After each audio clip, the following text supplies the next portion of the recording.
Taxi FM 93.1 FM. Lomé Togo, abonne-toi à Radio Taxi FM TG sur YouTube. Like, commente et partage ton programme préféré diffusé sur la géniale des radios Taxi FM. Taxi FM sur YouTube, Radio Taxi FM TG. Les programmes de la géniale des radios de ta capitale en boucle.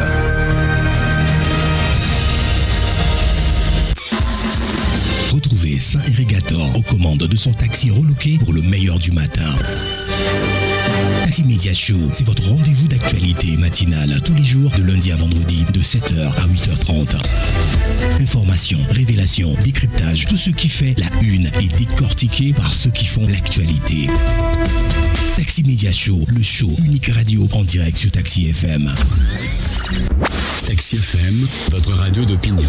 Émission politique, sportive et culturelle en direct. Taxi Media Show, le 7h, Irrigator. Bon réveil à l'écoute de Taxi FM. L'info de la 7e heure.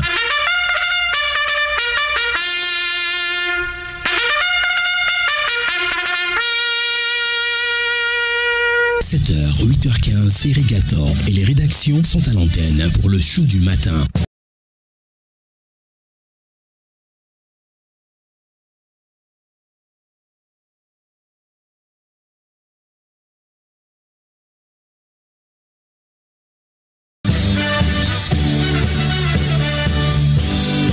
Madame, Monsieur, bonjour à tous, bienvenue, ravi de vous retrouver encore ce matin dans la matinale d'info sur la seule et unique radio géniale de la capitale togolaise.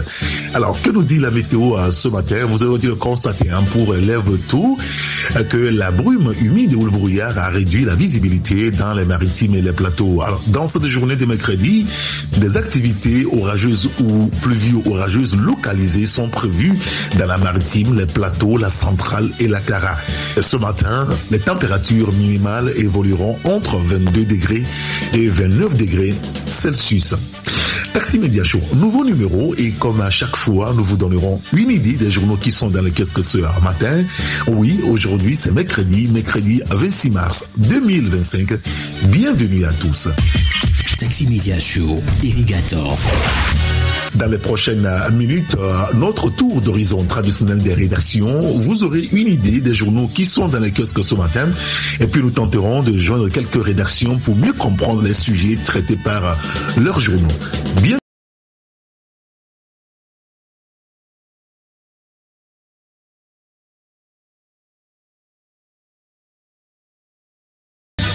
Taxi Media Show, première marche.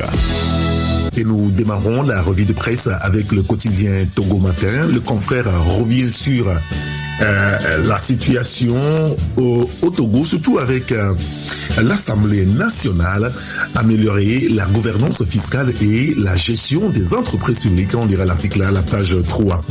Sur la constitution du Togo, dissiper les incompréhensions face aux nouvelles réformes. Le confrère revient sur le sujet, parle également de l'enseignement supérieur, travaux de validation des programmes harmonisés de licence. Les détails de tous ces sujets-là, c'est à lire dans le quotidien Togo Matin, dans le kiosque ce jour. L'autre quotidien aussi dans le kiosque, c'est Eco Finance, World of Coffee 2025, le café togolais honoré à Dubaï. Le journal revient sur le sujet, vous lirez l'article à la page 2 pour être précis. Nomination, Estelle Fafa Akoué Komlon, nommée directrice régionale d'Ecobank Togo. Le journal revient sur le sujet, parle également de la mission du FIDA à Lomé, suivi du projet ProMIFA pour garantir un avenir agricole durable. Les détails de tous ces sujets-là, c'est à lire dans le quotidien Ecofinance, dans le kiosque ce matin.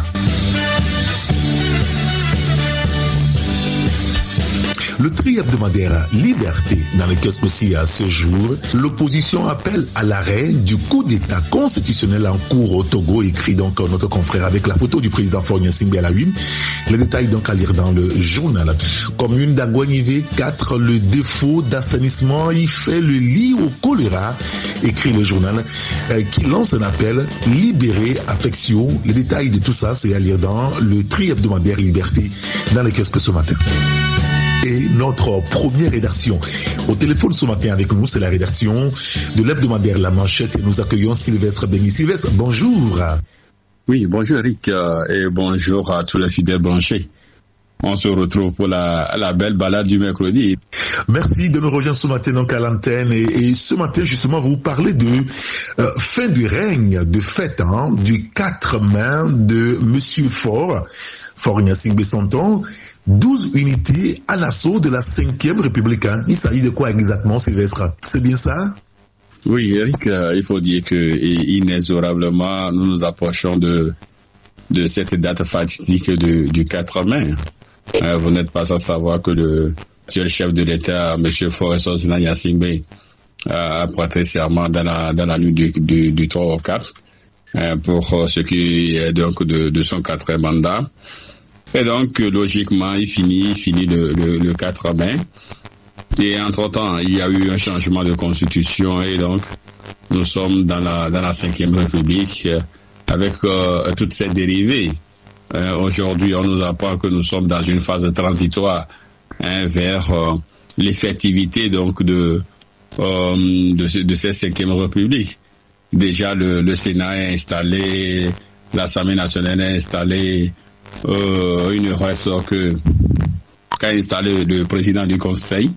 Ça y est, le président du Conseil des ministres, la nouvelle appellation du Premier ministre, et donc a élu le président de la République.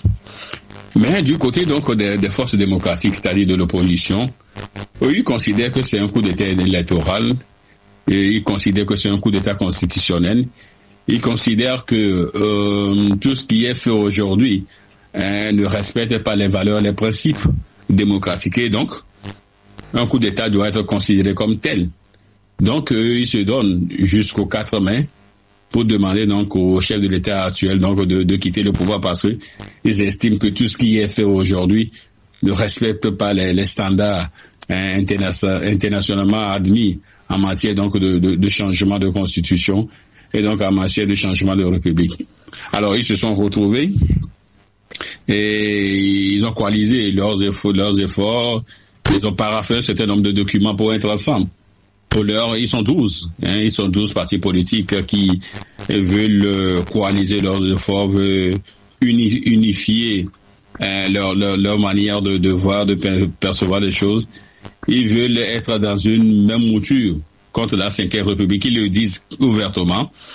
Donc, si on prend ces partis politiques ou formations de partis politiques, il y a même des sociétés civiles. Donc, ce sont quand même des unités. Donc, ces unités-là, prises individuellement, ça fait 12. C'est pourquoi ce matin, nous parlons donc de 12 unités à l'assaut donc de la 5e République.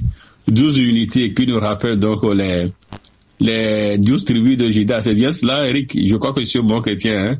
Bon, si c'est faux, bon, tu vas me corriger en aparté.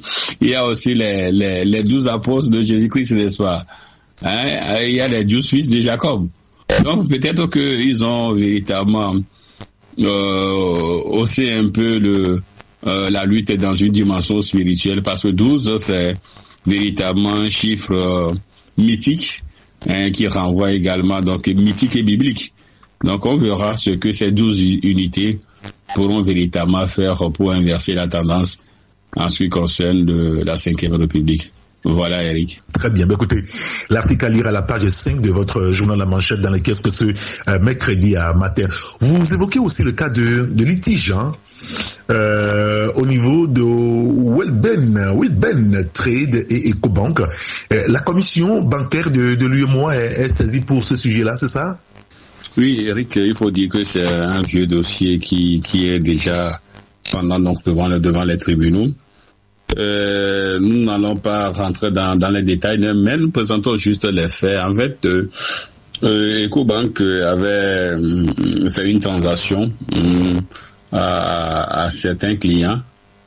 Et donc, selon Welbeck Trade et sur en haut à la demande donc Ecobank, il avait assisté. Il avait assisté donc ces deux clients. Malheureusement, la transaction a tourné court, des choses ne sont pas bien passées parce que les clients qui ont fait donc qui ont prêté les fonds au niveau de Ecobank sont devenus donc insolvables, ils n'ont pas payé donc leurs dettes. Et du coup, Ecobank se retourne maintenant vers le World Trade pour leur demander donc de payer le cachet, de payer, de sortir la douane, soit de payer le crédit. Mais eux aussi se défendent en disant qu'en réalité, ils ne sont pas dans la convention. Dans la convention, il leur a été seulement demandé de faciliter la transaction pour ces deux clients-là de Ecobank. Et donc, ils n'ont en rien bénéficié donc d'un quelconque crédit. Et donc, ils ne se voient pas, ils ne se voient pas contraints de payer donc cette somme-là. Et donc, pour World Trade, c'est une manière, en procédant ainsi, donc c'est une manière de Ecobank donc de leur stocker des fonds. On parle d'extorsion de fonds, de leur stocker des fonds. Donc l'affaire est devant les tribunaux et nous apprenons la dernière fois que World Trade a saisi la commission bancaire de l'UMOA. Vous savez, c'est une commission qui est chargée donc de la solidité et de la sécurité donc des transactions sur le continent. Ecobank étant donc une banque panafricaine, donc ils ont saisi également cette institution pour que Ecobank puisse attendre raison. Jusqu'à présent, nous n'avons pas la version de Ecobank, puisque Ecobank n'a pas encore communiqué. Au niveau de notre rédaction, nous avons eu à écrire à Ecobank pour avoir donc leur version des faits depuis le début de l'affaire, mais pour l'instant, nous n'avons pas encore eu de retour. Bon, il n'est jamais trop tard pour bien faire. Nous espérons toujours que Ecobank pourra peut-être un matin réunir la presse togolaise et dire exactement ce qu'il en est dans cette affaire, puisque WorldBet communique toujours et dit ouvertement sa version des faits, pas communiquer tout par ses conseils. Mais bon, pour l'instant, Ecobank ne réagit pas. Bon, peut-être que l'affaire étant devant les tribunaux, ils ne veulent plus ajouter peut-être d'autres détails. Mais on verra tout cela. Ce qui est sûr, ce dont nous sommes sûrs aujourd'hui, c'est que l'affaire a franchi un palier. Il y a de rebondissement, l'affaire a franchi un palier et puis aujourd'hui, l'affaire est sur la table de la commission bancaire de l'UMOA. On verra si à ce niveau-là, il y aura le dénouement, puisque c'est une affaire qui véritablement n'a que trop duré. Voilà, Eric. Très bien. Et puis l'école de la République, on en reparle avec vous, l'école de la République qui s'effondre, c'est ce que vous écrivez. Retour du bâton, la solution, clairement aujourd'hui, Sylvestre Béni. Écoutez, Eric, aujourd'hui, il n'y a pas une baguette magique pour redresser l'école de la République. C'est un homme conscient ou un homme conscient que nous avions utilisé ce thème-là ce matin, l'école de la République s'effondre. Oui, c'est le constat, tout le monde le fait. Maintenant, on fait quoi pour redresser cela? Comment s'y prendre? Quelle est la marge de manœuvre? Mais lorsque vous approchez un peu les anciens, ils vous diront, oui, c'est parce que le bâton n'est plus l'épouvantail, l'épouvantail qu'il était et qui a bien dressé certains, même comme nous. Les jeunes sont laissés à eux-mêmes plus de rigueur, plus de discipline. Même les enseignants n'ont tellement plus d'autorité, ils ne sont plus craints. Eric, pour la petite anecdote, à l'époque, lorsque vous rencontrez votre enseignant, même à l'église, je dis bien, même à l'église, vous rasez les murs, vous faites tout pour que le gars ne puisse pas vous voir afin de vous disparaître ou de vous fondre totalement dans la masse. Mais aujourd'hui, ça ne dit rien à personne. On peut retrouver donc les jeunes dans un bar et à côté, il y a un enseignant, ils prennent tous le chicha ensemble, ils boivent ensemble et tout. Donc à l'école, qu'est-ce que cet enseignant-là qui n'a plus d'autorité, qu'est-ce qu'il pourra dire? Dans ce pays, les artistes sont chantés, que pour me prendre un vieux, que c'est pas le bâton qui éduque donc des enfants. Vous voyez, lorsque vous prenez tout cela, parce que on a tendance donc à occidentaliser les choses, la culture africaine, si bien que les choses ne marchent pas. Donc nous sommes posés, c'est une question que nous sommes posés ce matin. Est-ce que nous, Africains, puisque chaque contrée a ses réalités, chaque contrée a ses réalités. Je fais juste un rapprochement en politique et je reviens. Vous avez vu, lorsque nos amis voulaient changer la constitution, ils parlent de réalité africaine. Dans votre contrée, il y a toujours des réalités africaines. Et dans chaque contrée a ses réalités. Ici, je crois que l'Africain craint un peu plus le bâton. L'Africain craint le bâton. Dès le bas âge, l'Africain craint le bâton. Et donc, s'il faut revenir au bâton, moi, je ne trouve pas d'inconvénient. Parce que c'est là où on pourra être un peu plus rigoureux. C'est là où on pourra être un peu plus discipliné. Vous arrivez à l'école en retard, vous avez au moins 2 coups pour commencer. Et vous rentrez, et si vous avez la malchance que le jour, là, ou ce vendredi, là, c'est dicté contrôlé, vous êtes au cul. Mais pour ça permet à certains de se forger, ça permet à certains donc d'avoir un bagage intellectuel, ça permet à certains d'être bons citoyens aujourd'hui. Mais tout cela là, bon, plus personne n'en parle. Et je crois, et je fais partie, je le dis haut et fort, je fais partie donc de ceux qui veulent que le bâton revienne à l'école. Sinon, comment comprendre que ces élèves là puissent aller s'assenter. La dernière fois, il y a 43 qui ont été exclus parce qu'ils ont asserté leur jeune frère. Oui, je n'aime pas parler donc de notre époque, parce que notre époque, c'est encore très récent. Mais ça, à notre époque, il y a pas. Il n'y a pas. Personne ne réfléchit avec le bas de sa ceinture. Personne ne réfléchit avec le bas de sa ceinture. Mais c'est avec la tête on réfléchissait. Ne serait-ce que pour décrocher le Graal et passer donc dans une classe supérieure. Mais si aujourd'hui, au lieu d'ouvrir les cahiers, les jeunes filles donc ouvrent les cuisses, vous voyez que nous sommes véritablement en perdition. C'est pourquoi nous parlons donc de l'école s'effondre. Donc il faut véritablement donc que le sujet, un débat national sur le sujet. Je veux bien qu'on parle à partir donc d'aujourd'hui, l'éducation nationale, puisque à notre époque c'était l'éducation nationale. Ce n'est pas enseignement privé, ministère d'enseignement primaire, secondaire et de l'alphabétisation et tout. Non, c'était donc l'éducation, le ministère de l'éducation nationale. Parce qu'on nous éduquait, pour la nation. Donc je crois que je veux véritablement qu'on puisse en parler, qu'on ait un débat sérieux. On a un débat sérieux là-dessus. Certains disent non, le bâton traumatise les enfants, le bâton traumatise les enfants. Écoutez, nous sommes des Africains. Nous sommes des Africains. C'est vrai qu'il peut y avoir des brebis galeuses. Même manier donc le bâton et la carotte n'a jamais tué quelqu'un.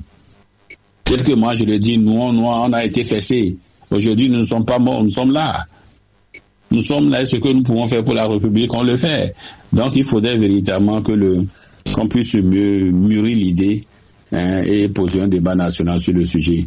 Que ce bâton redevienne l'épouvantail, et je crois que tout va marcher comme sur des roulettes. Voilà, Eric. Très bien, écoutez, on a compris. On lira donc le reste dans votre journal La Manchette dans le kiosque ce matin. Merci beaucoup Sylvestre Béni pour votre disponibilité. Oui, merci Eric et bonne émission à toi mon frère. Merci beaucoup et bonne journée à vous. Oui, à très bientôt. À très bientôt. Et nous poursuivons la revue de presse avec l'hebdomadaire Le Messager. Le confrère aborde beaucoup de sujets. D'abord, l'obtention d'une licence professionnelle qui change de cap. Ça, c'est au niveau de l'enseignement supérieur. Vous lirez l'article dans le journal. Autre sujet, c'est lié donc à la politique togolaise. Ce qu'on pourra lire aussi dans le journal Le Messager. Politique togolaise, le meeting d'Akassime ou le meeting de la controverse. Les détails à lire donc dans le journal Le Messager dans le kiosque ce matin. Dunia Le Monde, dans le kiosque aussi ce matin. Le confrère aussi revient sur la mobilisation de l'opposition contre la 5e République. 9 sur 10, mention à peine passable, écrit notre confrère. L'opposition doit revoir sa stratégie, ajoute-t-il. Le détail donc à lire dans le journal Dunia Le Monde. Au Togo, l'Assemblée nationale célèbre la femme. Le journal revient sur le sujet en parlant aussi de l'UEMOA avec le fonctionnement et évolution 2024, la croissance au rendez-vous. Et puis au Sénégal, 7 milliards de dollars de la dette cachée de Macky Sall. Et le détail de tous ces sujets-là, c'est à lire dans le journal Dunia Le Monde, dans lequel ce MAP. Et notre deuxième rédaction qui se signale au téléphone ce matin avec nous, c'est la rédaction du journal Le Triangle des Enjeux. Nous avons le plaisir, le bonheur, on va le dire presque, d'accueillir le patron du journal Le Triangle des Enjeux, c'est Jérôme Sossou. Jérôme, bonjour. Oui, bonjour Eric, bonjour à toutes les auditrices et auditeurs de Taxi FM. Alors, Jérôme, merci de nous rejoindre ce matin à l'antenne, Jérôme. Et vous revenez sur le cas de la société Nouvelle Industrie à Batopé. Vous parlez de l'exploitation, l'esclavagisme. C'est le calvaire des employés. Puisque vous notez également le fait que le mouvement Mater, le Pékin, a souligné certains faits ces derniers jours. Les faits incriminés par le MMLK, refus de prise en charge des blessés de travail. C'est bien ça, hein? Oui, Eric, à Batopé, dans la société Nouvelle Industrie, c'est purement l'esclavagisme, l'exploitation de l'homme par l'homme. Les employés de cette société sont traités comme des bêtes de somme. Ce n'est pas l'histoire, ne date pas d'aujourd'hui, c'est une vieille histoire. C'est une industrie, c'est une société qui est créée par les Libanais. Nous avons quand même d'autres dossiers et nous allons revenir sur comment appelle-t-on, les premiers responsables de cette société. Nous allons parler suffisamment d'eux et de leur comportement et de leur manière. Mais en attendant, nous avons quand même cherché et nous avons trouvé la manière dont on traite les employés de cette société-là. Et le dossier même n'est pas directement de nous, c'est le mouvement Martin Luther King du pasteur Edo Komi qui a été alerté par rapport au traitement réservé aux employés de cette société. Le pasteur Edo Komi a même fait le déplacement sur Batopé pour rencontrer le chef de l'usine, et il a rencontré également le chef personnel et puis les délégués du personnel, les employés de cette société-là.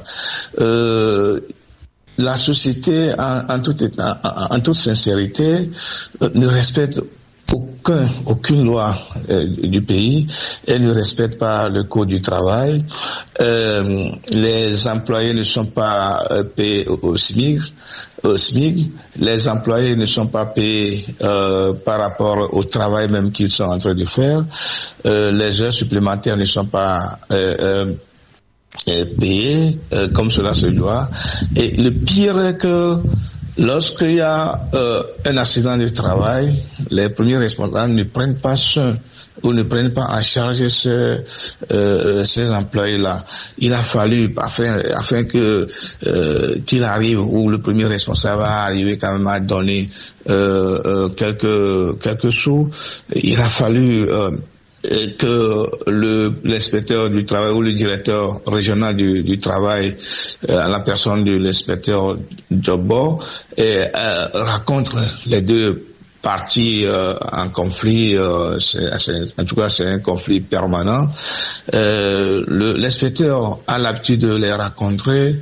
Nous avons mis ça, le nombre de fois qu'ils se sont rencontrés pour quand même solutionner les problèmes des employés. On a énuméré ça. Les employés ont en fait 12 revendications qui constituent leur plateforme, en tout cas de revendications. Et puis, parmi ces ces revendications, l'employeur n'arrive même pas à exécuter ou à satisfaire le moindre besoin de ces employés-là. Vous allez voir sur dans la manchette à la une les images. Il y a des gens qui ont leur bras coupés. Actuellement, il y a le sieur Koulakbo ou Koulakba qui est en tout cas à l'hôpital de Thierry. C'est quelqu'un qui travaillait, je crois, le 1er mars passé. Il est en train de travailler, c'est-à-dire que dans son département où il fabrique de la bobine, cette bobine qui permet en tout cas de fabriquer les plastiques, c'est ce qui sont, enfin, ce sont ces produits-là qui fabriquent. Ils fabriquent des sièges en plastique, ils fabriquent des nappes en plastique, ils fabriquent comment appelle-t-on beaucoup de choses en plastique, des sacs, même des sacs Bafana en plastique. Et donc cet homme est en train de travailler dans son département. Et puis bon, comme par rapport à l'information, c'est une bobine qui est assez lourde, c'est une bobine qui a une masse importante et que une seule personne ne peut pas soulever. Mais malheureusement, il se fait que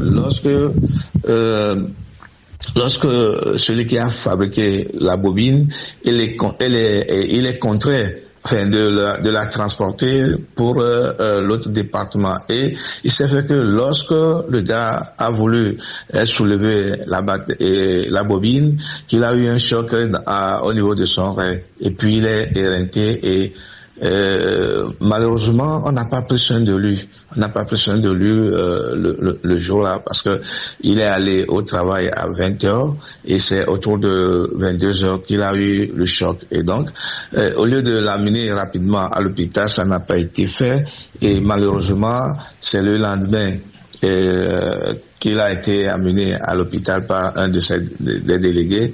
Et jusqu'à ce jour, le gars est encore à l'hôpital parce qu'on a demandé juste le scanner pour savoir concrètement ce qu'il a comme problème pour diagnostiquer le mal. Mais malheureusement, la société ou l'entreprise ne veut pas prendre ce gars-là en charge. Il a même l'affaire est amenée au niveau de la direction ou du directeur du travail, directeur régional du travail, mais jusqu'à ce jour, aucune solution n'est trouvée. Donc, pasteur Edo Komi, il a été dans l'entreprise, il a raconté comme je venais de le dire, et il a toutes les informations. Et c'est lui qui a sorti ces informations que nous avons repris. Il a sorti les informations, il a donné les aspects, et beaucoup d'aspects dans ce dossier. Il a même écrit une lettre au directeur de la SASO pour lui relater, pour l'alerter par rapport à ce qui se passe dans cette usine-là. Et donc, c'est une affaire, enfin, une situation assez compliquée, assez grave pour les employés de cette entreprise-là. Et donc, Pasteur de Komi a sorti le dossier. Il y a tellement d'aspects dans ce dossier. J'ai dit tout à l'heure qu'il y a des gens qui ont les bras coupés, les bras broyés par les machines. Il y a des gens qui ont leurs doigts coupés. Et je me rappelle que le journal Liberté avait sorti ce dossier, je crois, il y a 1 ou 2 ans. Mais le problème n'est pas réglé. Le problème n'est pas encore réglé.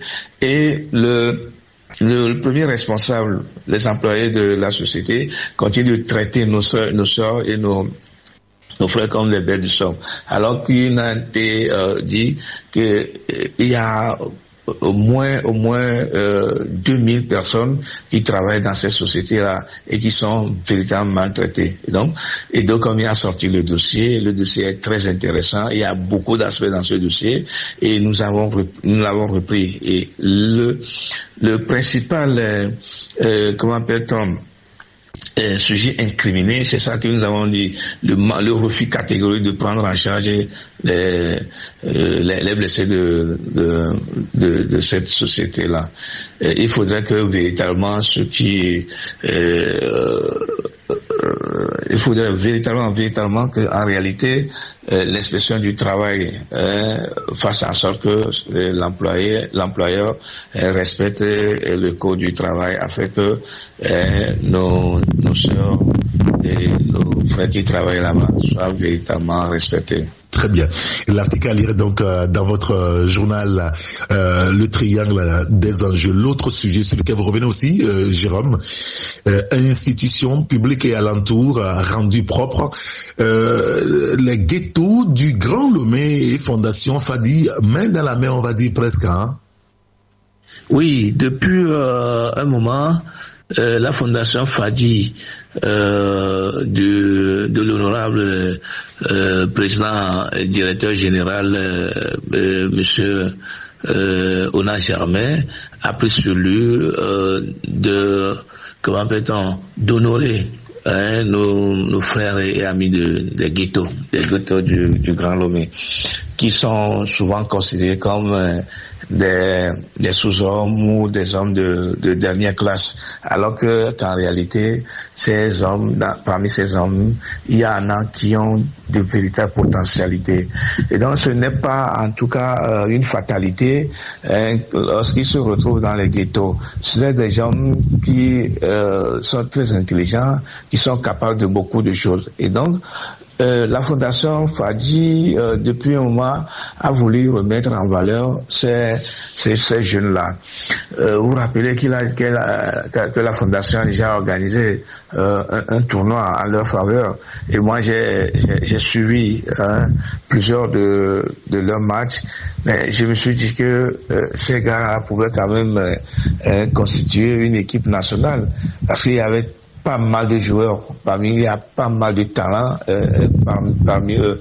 Et donc, je me suis posé la question de savoir comment est-ce que ces gars pouvaient avoir cette potentialité et qui ne pouvaient pas quand même les mettre en valeur. Et je me suis posé beaucoup de problèmes. Ce n'est pas, en tout cas, une fatalité, comme je l'ai dit.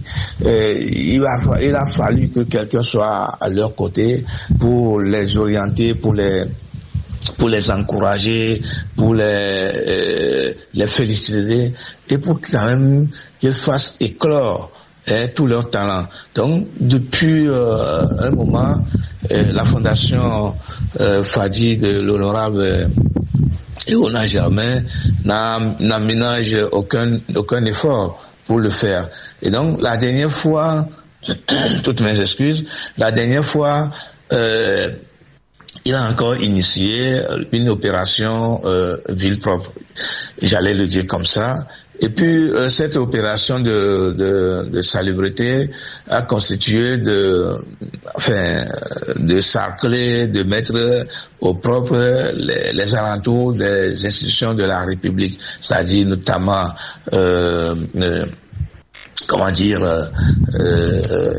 la justice, au niveau de la justice, des institutions, les institutions publiques du Togo, ils ont mis au propre l'alentour de beaucoup d'institutions, et donc moi j'ai vu ça très très intéressant, j'ai vu ça très très louable, et je me suis dit mais pourquoi ne pas quand même encourager la fondation et puis ces jeunes là qui se donnent à cœur vaillant, qui se donnent volontairement de participer à la propriété du pays. Et donc c'était pour moi une occasion pour soutenir ce que l'honorable est en train de faire ou ce que ces jeunes sont en train de faire. Moi, j'ai dit qu'il faut les encourager, ceux qui sont de bons joueurs, pourraient quand même être recrutés dans les clubs de première, deuxième division. Pourquoi pas, si quelqu'un qui a plus de talent, pourquoi ne pas quand même le recruter dans l'équipe nationale A ou A'. Donc c'est intéressant ce qu'ils ont fait la dernière fois. C'était le week-end passé. Ça m'a beaucoup plu. Ça beaucoup touchés. Donc j'ai dit qu'il faut que j'apporte moi aussi mon soutien à ces jeunes, de les encourager à se départir de la drogue, à se mettre en valeur, à quand même faire éclore leur talent. Donc c'est intéressant ce qu'ils ont fait la dernière fois. Je sais qu'il y a d'autres initiatives qui vont arriver. Donc il nous revient fondamentalement de les soutenir, de les encourager afin qu'ils se départissent, comme je l'ai dit, de la drogue et des substances qu'ils prennent afin qu'ils fassent éclore leur talent pour que demain ils soient de véritables hommes. Qu'ils soient de véritables hommes, des hommes complets, des hommes capables quand même de conduire la vie de ce pays. C'est parfait. Et puis le troisième sujet que vous avez retenu, c'est par rapport donc à la crise sociopolitique et la monarchie. Faure Gnassingbé, Kodi Togo et Freedom Togo, MLN vont debout à Paris, hein, c'est bien ça? Oui, Kodi Togo est composé de ces hommes et femmes de capacité et de carrure dans la diaspora qui constitue en tout cas la diaspora togolaise en Europe. Et depuis très longtemps, Kodi Togo ne cesse quand même de se battre pour éviter que le Togo passe, en tout cas dans la 5e République. Kodi Togo se bat tout le temps afin que l'injustice, la violation des droits de l'homme et tout ce que nous connaissons comme dérivé soit quand même banni de la gouvernance de M. Faure Gnassingbé. Et donc, Kodi Togo s'est associé, en tout cas, à l'association de Kofi Nyam. Vous vous rappelez qu'entre-temps, cette société civile a connu quelques difficultés avec le départ de François Bokor, et maintenant que des gens pensaient que lorsque M. François Bokor est parti, que la société civile de Yam Yam ne va plus fonctionner. Donc aujourd'hui ils font une coalition et cette coalition se bat et organise des manifestations de l'autre côté de la diaspora en Europe. Et donc, comme d'habitude, les Togolais qui sont en Europe ou qui sont partout dans le monde entier veulent voir aussi leur pays se développer comme les autres pays qui nous entourent, notamment le Bénin de Patrice Talon. Et donc, actuellement, au Togo, tout ce qui intéresse ceux qui gouvernent le pays, c'est basculer le pays dans la 5e République, qui en tout cas constitue pour eux-mêmes une nébuleuse dans un comment appelle-t-on, dans un miroir brisé, ou alors un concombre de mer.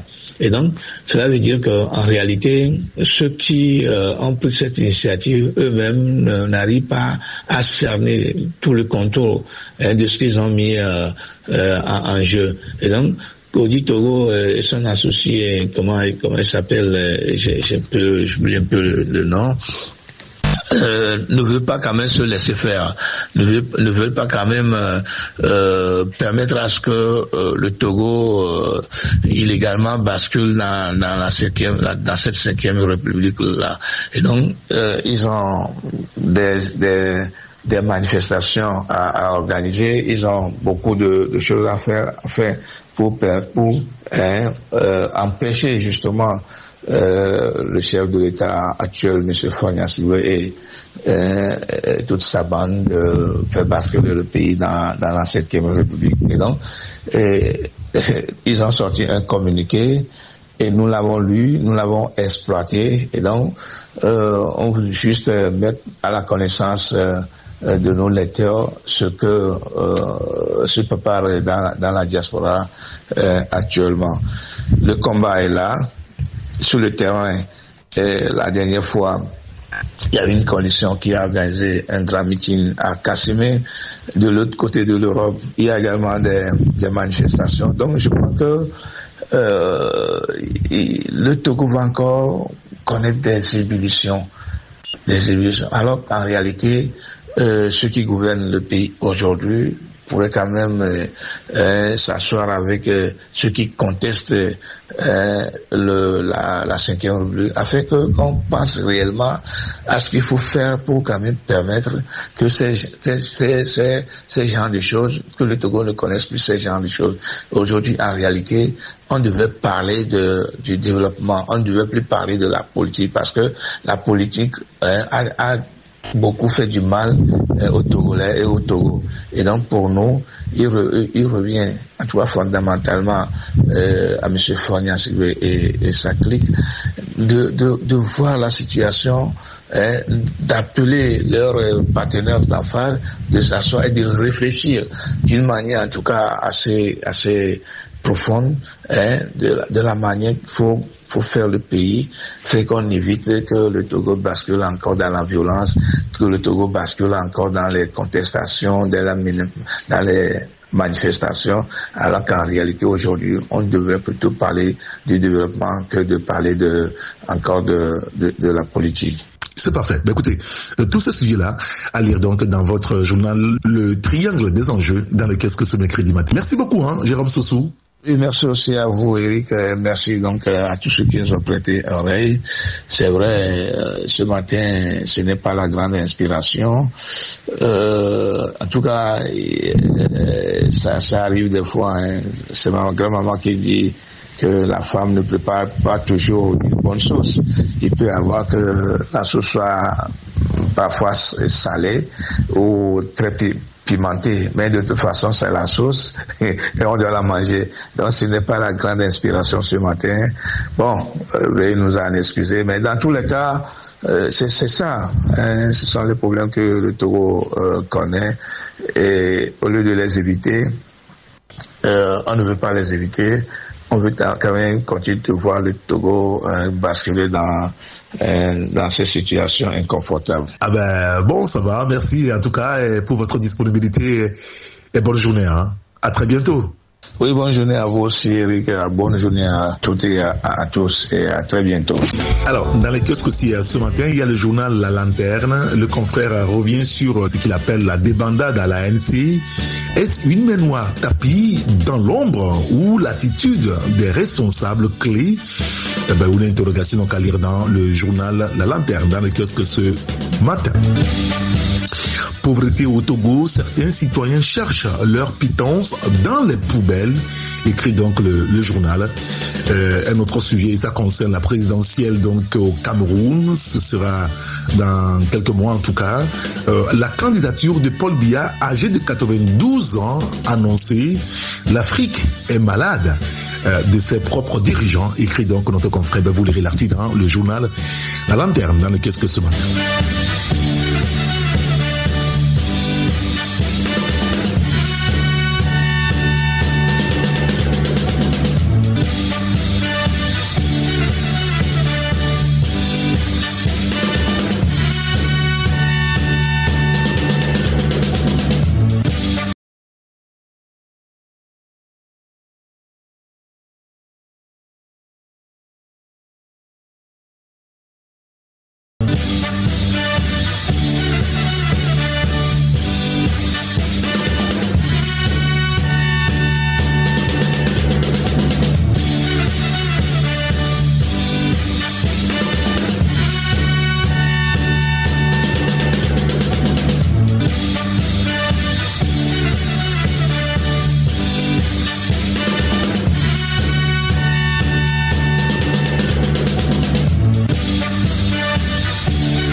8h15, Taxi Media Show.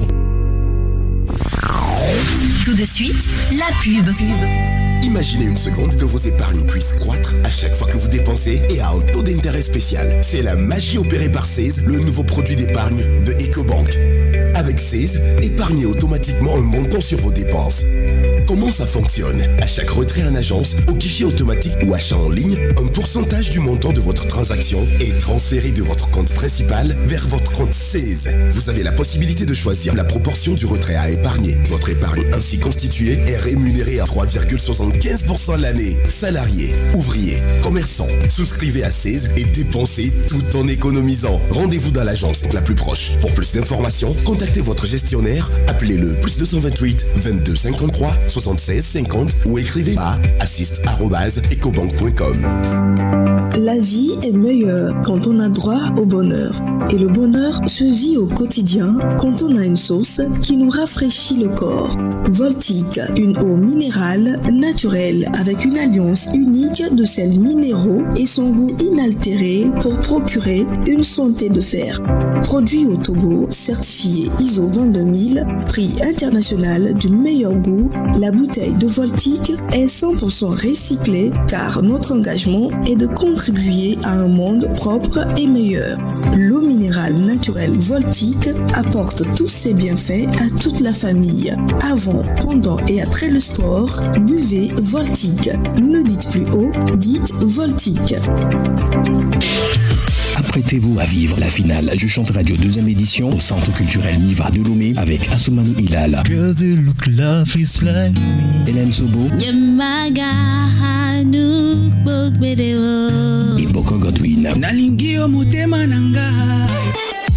Je Chante Radio, un événement Taxi FM. Info 90 21 78 28. Je Chante Radio, dévoile ton talent sur la radio géniale avec Alain Moka. Retour des tubes dans un instant sur Taxi FM. Taxi FM. Famiyo. Nyagbloyi. Krio. Oh. Francis Daye, Léon Poude, Yeyi Yame, Nyajojonu, So Jora, Yifida, So Gaseke, Igawo, les Taxi FM, Yavala, Blaseke, Vo Eton, Toto Desi, de Kadi. Nyagbloyi, Enye du Kome, Nyajojo, le Vegbeme, Amekwepewo, Adam Dolawo, Ena Ndime Nupopo, le Dijife, nous se Mosiadi. Nyagbloyi, enye wonasi, apopumi, le pomeme, alo le mia holo odome, bakle mia novi Francis Daye, le Yavala, Blaseke Vo Eton, Toto Desi, de Kadi. Prendre soin de son environnement, du cadre de vie, faire preuve de courtoisie et surtout appliquer les règles de bonne conduite. Le civisme dans la cité, votre émission de référence aux droits et aux responsabilités du citoyen sur la géniale des radios tous les mercredis de 16h à 16h30 avec Emmanuel Mensan Popo. Logo en live, Amrod. C'est ton boy El Miliaro aka Mili. L'actu de vos stars désormais dans la capitale. Logo en live sur Taxi FM. Correspondance, concerts et spectacles. Tabichos et Logo en live. Zoom sur le studio d'enregistrement. Clash. J'aime pas parce que t'es incompétent. Business, sortie d'album. Logo en live. DJ Diamonds, Logo en live. Bienvenue dans notre univers. Y'a pas le feu que de la lumière dans l'ombre. Univers des stars de la capitale. On a percé parce qu'on n'avait pas le choix. C'est qu'ici, Logo non live, nommé en mode radio. Une seule station, Taxi FM. Logo en live. Du lundi au jeudi, 16h30, 18h30, avec Alain Moka. Audio. Nyagbloyi. Miguel. Francis Daye scrute l'actualité du moment en éveil du lundi au vendredi entre 9h et 10h. Nyagbloyi. Journal en éveil, fait de société, invités et consultants pour passer une matinée palpitante sur la radio géniale. Nyagbloyi. Une émission qui vous tient en haleine, en famille ou entre amis, avec Francis Daye.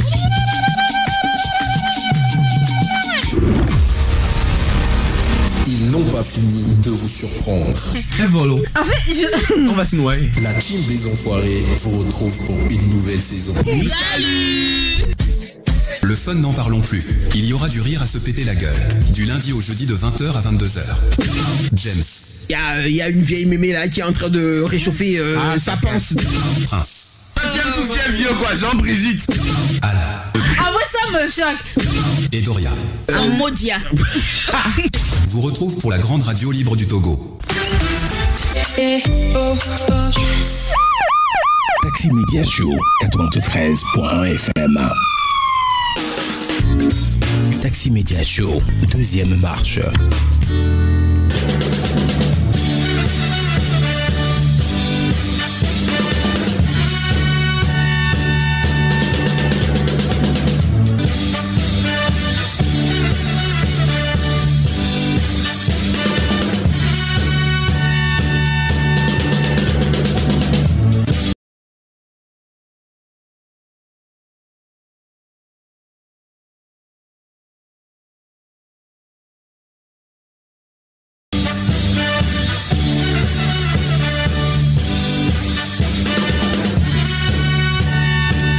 Et notre troisième rédaction, ce matin au téléphone avec nous, c'est la rédaction du journal Le Mania Libéré. Nous avons le plaisir d'accueillir Abbas Issaka.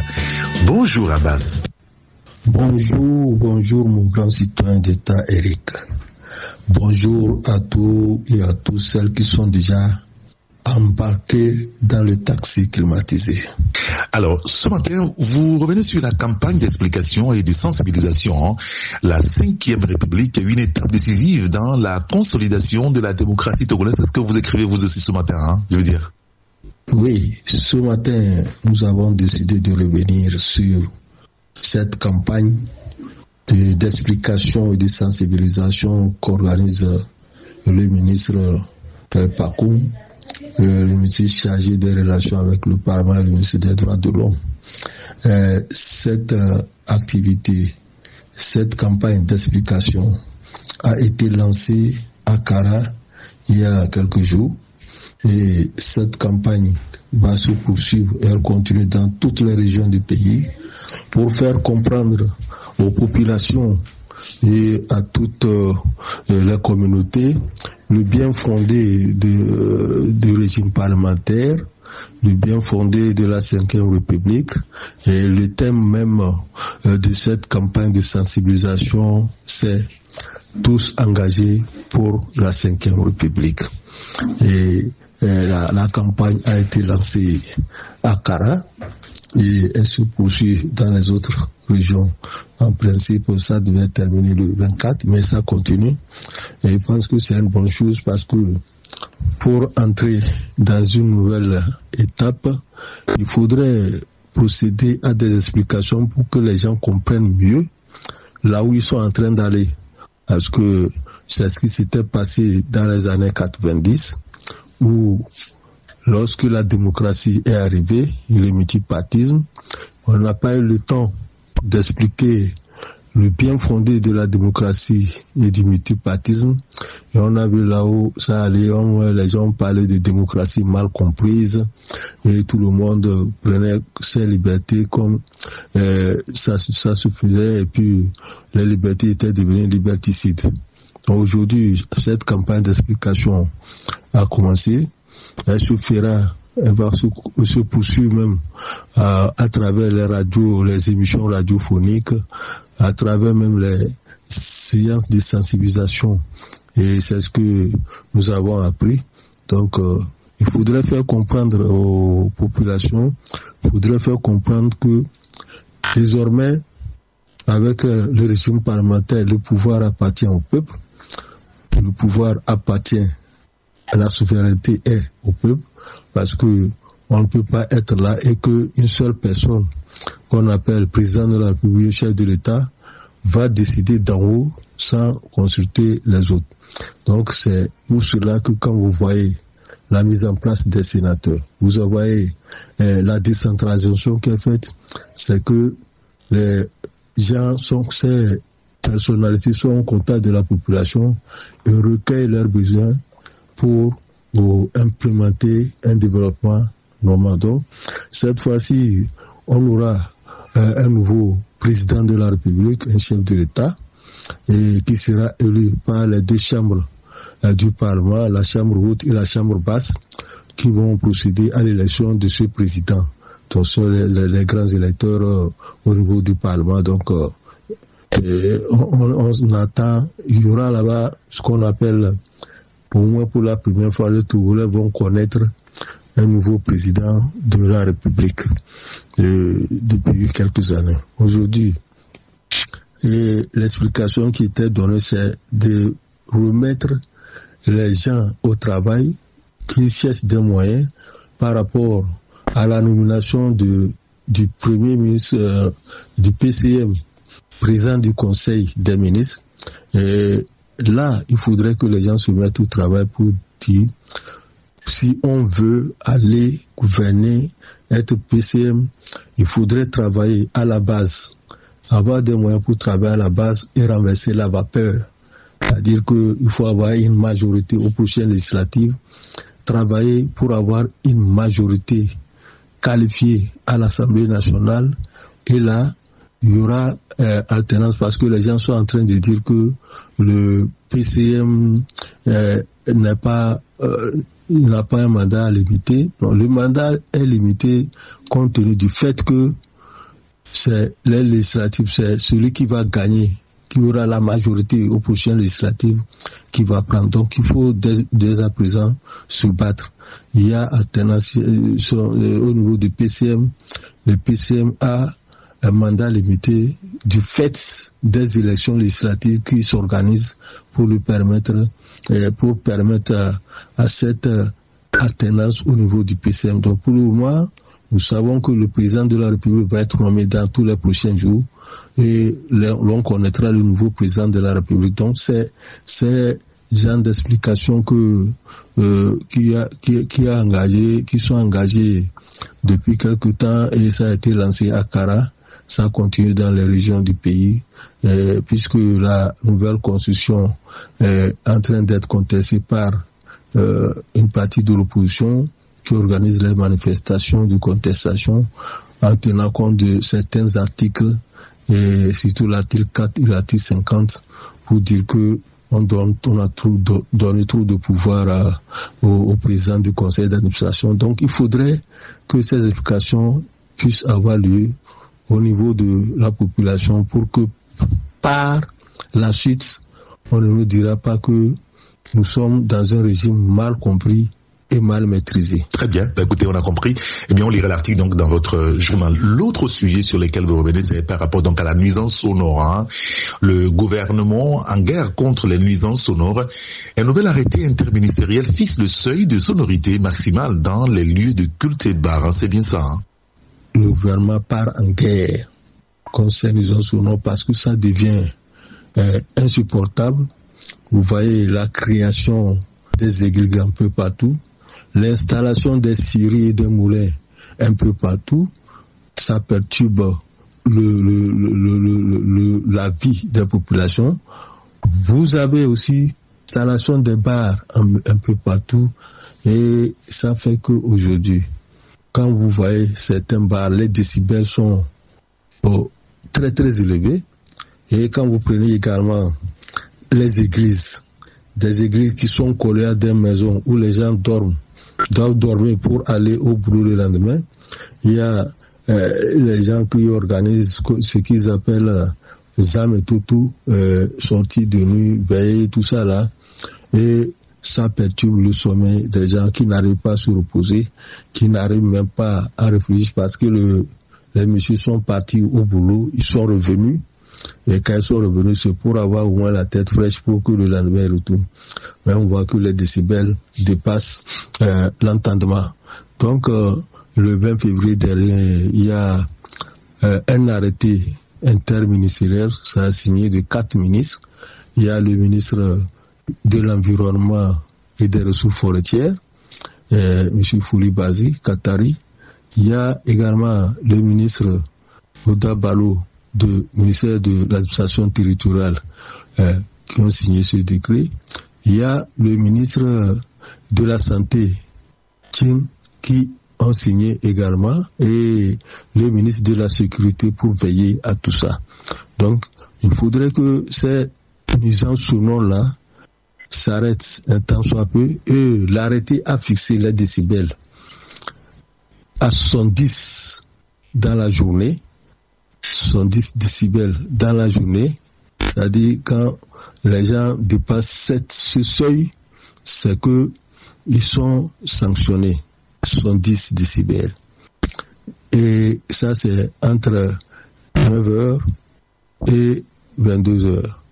Maintenant, à partir de 21h30 même, les décibels jusqu'à 9h du matin, c'est que les décibels doivent être faits à 5 limités. Les seuils de ces décibels doivent limiter à 55. Et il y a des autorisations qui ont été, on peut dire ça, il y a des exceptions qui ont été faites sur ce qu'on appelle, si vous avez des autorisations sur les pays, il faudrait avoir des autorisations en organisant des pays. Et si vous voulez dépasser les décibels, il y a des critères et des conditions qui sont posées pour l'avoir.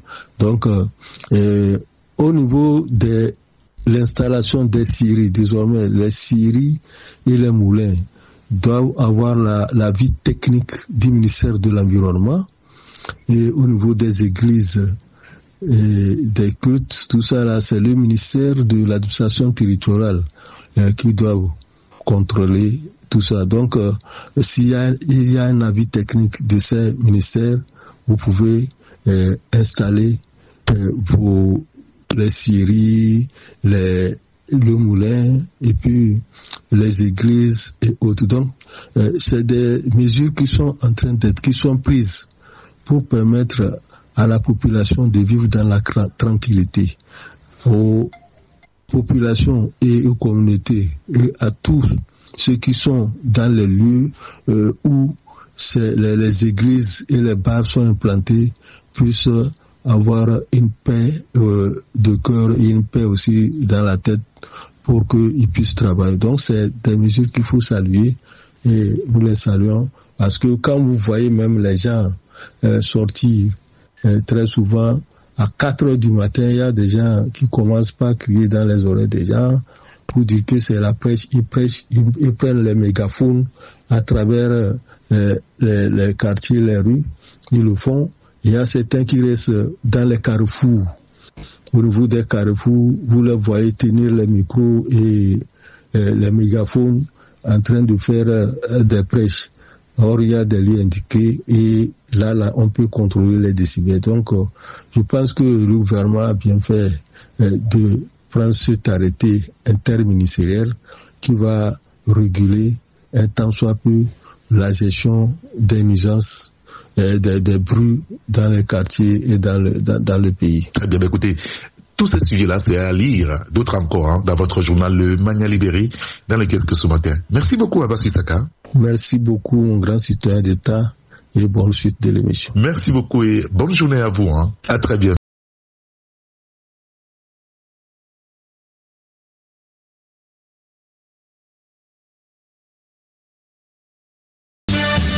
Voilà, on va récapituler donc les journaux qui sont dans les Qu'est-ce que ce mercredi à matin. Vous savez, les mercredis, c'est l'embouteillage sur la radio. Alors, il y a le journal Liberté, Le Messager, Dunia Le Monde, Gazelle Info.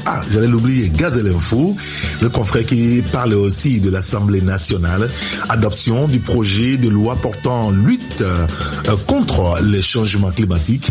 L'article donc à lire dans le journal. Autre sujet développé par le confrère Gazelle Info, c'est sur l'exposition universelle Osaka 2025, une séance d'information à l'intention des opérateurs économiques togolais. L'article à lire dans le journal. Et puis OTR, formation des formateurs de modules de gestion des exonérations et franchises. Et puis diplomatie, exemption réciproque de visa entre le Togo et le Cambodge. Les détails donc à lire dans le journal Gazelle Info dans le Qu'est-ce que ce matin. Alors, outre Gazelle Info, vous avez le triangle des enjeux. Il y a la lanterne, le quotidien Togo à matin, le quotidien Ecofinance. Vous avez l'hebdomadaire, la manchette qui est aussi dans le Qu'est-ce que ce matin.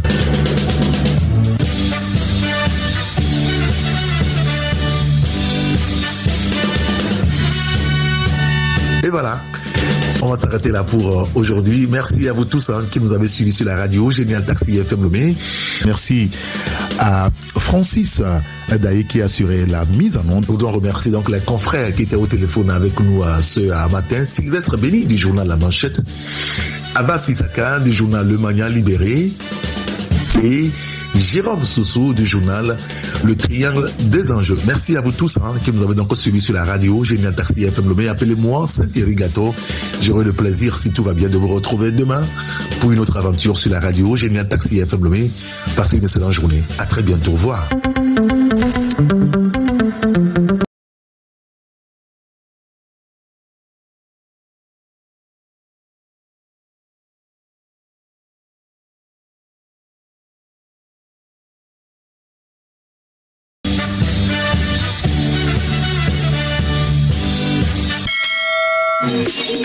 Taxi Media Show, rendez-vous au prochain numéro. Taxi FM is 93.1. This is America.